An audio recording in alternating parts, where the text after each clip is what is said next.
Our first guest this evening is the executive director of Taxpayers Protection Alliance, Patrick Hedger. He says antitrust bills empower America's adversaries online. In an article, Patrick goes on to say there are several bills making their way through Congress and state legislators right now that will actually embolden and strengthen our adversaries' ability to invoke a mass-scale cyber attack. That's not good. Such as the American Innovation and Choice Online Act, also the Open App Markets Act. But my big question is, I haven't read all the way through, have you ever, any of these bills that are thousands of pages? How will they embolden our adversaries to attack us? Because let's be real, it's 2022. And even though we're watching a war unfold in Ukraine with Russia, the future, the warfare future is what? Online, cyber attacks. That's how you will crush governments and countries. Shut them down online. So let's ask the man who wrote that piece right there to explain what he means, saying that these acts, if approved by Congress and elsewhere in state legislators, would embolden places like Russia and China, Iran, who knows, to attack us. Patrick Hedger here now joining me from Taxpayers Protection Alliance. Patrick, welcome to the program. Let's go over these two bills. And can you describe and explain to our viewers exactly how they're going to embolden the bad guys to hit us online? I would assume stealing our information, crashing systems, crashing companies, stealing money from Americans. Fill us in on what this could mean. Yeah, absolutely. So you see a big push right now in public policy where folks are trying to create more competition in the technology sector, right, to compete against big tech. I think everybody's in favor of that in principle. We'd love to see more competition. It's the bedrock of capitalism. Right. But the issue is that some of these bills, they build in backdoors for good guys to be able to compete. But once you build a backdoor into a secure system, it's there for everybody, not just the good guys. And so what I'm worried about is the unintended consequences of this legislation to build backdoors for companies like TikTok, owned by China, where they can go in and essentially demand access to all the data that a tech company that you voluntarily subscribe to, like a Facebook or an Apple, has on you, and then that gets shipped overseas, and who knows what happens with it. Ah, okay, I get it. So I don't know if this is it is in relationship. So kind of like we learned, we all know that we sign up for our emails. Let's say you use Microsoft Outlook, right? And you use that platform for your emails. We just saw what happened with James O'Keefe and Project Veritas. I'm sure you're familiar with that story. With the FBI, right, being weaponized by the Biden administration to go looking for Biden's daughter's diary. FBI kicks their door in a few months ago, seizes 47 devices, starts extracting information from it. A judge tells the FBI, stop it. You're not allowed to do it. This case is pending. They go around it, circumvent it, get some local magistrates to give them somehow warrants and subpoenas. They go to Microsoft and they get emails and text messages and start reading those. And Microsoft goes, wait a minute, the government's not supposed to be able to come in and do this. As you just said, Patrick, we all, never read them, we all click that, agree to the terms and conditions, and these companies are supposed to be keeping our stuff private. Thank goodness somebody at Microsoft called Project Veritas and said, the federal government's snooping around in your stuff, and we told them they're not supposed to be, and they told us to shut up and not say anything. So you're right. There's right there. Forget a backdoor.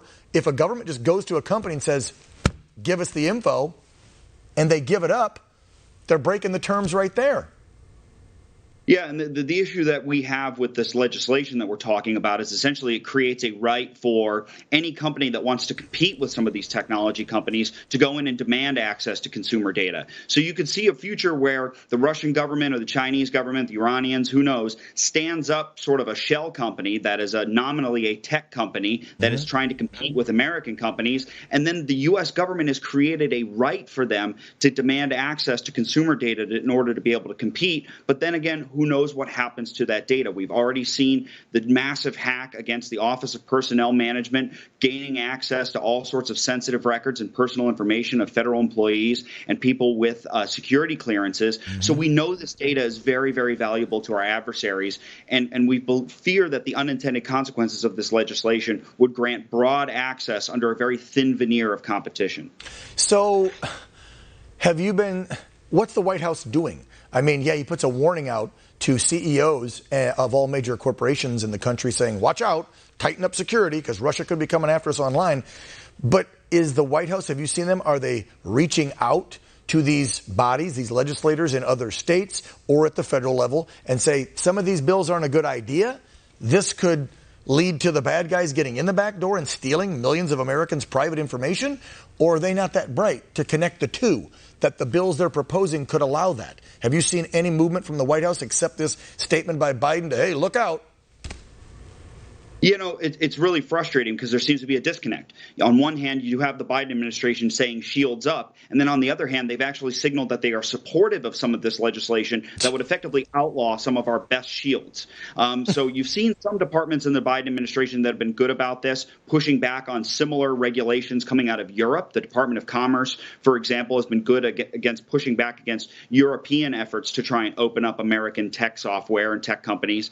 But the Biden administration has signaled support to folks like the Amy Klobuchars of the world who are spearheading this legislation. And that's really, really disconcerting. Again, if you're going to tell people to put shields up, you can't then outlaw some of the most effective shields that we have. Yeah. And I noticed, too, that in some notes here, you're reminding us, private citizens, to keep your guard up and, as you say, quote, think before you click. Because there's lots of spammers out there right now. And yes, they do come from Russia. We know that. There's tons of bots out there. Just briefly talk to us, Patrick, about what this could mean. I mean, if they come in and hack energy companies and elsewhere, what could the bad guys do? They could cripple our economy just online, right?